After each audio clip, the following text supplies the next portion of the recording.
Hey guys, இப்போ மயங்கொலிகள்னா என்னன்னு நம்ம இப்போ பார்ப்போம். ஓகேவா?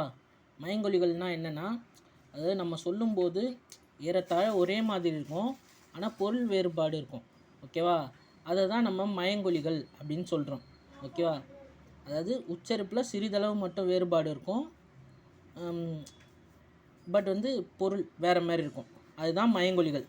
எடுத்துக்காட்டு பார்த்திங்கன்னா, கீழே இருக்குது பார்த்தீங்களா? நா லா லா ரா ரா, இது 8மே மயங்கொலி எழுத்துக்கள்னு சொல்கிறோம். ஓகேவா?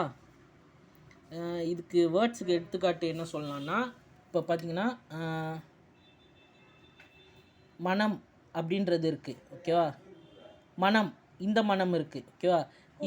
இதுக்கும் தனித்தனி பொருள் இல்லைங்களா? அதனால தான் இதை மயங்கொலிகள் அப்படின்னு சொல்கிறோம். ஓகேவா? தேங்க்ஸ் ஃபார் வாட்சிங் ஃப்ரெண்ட்ஸ்.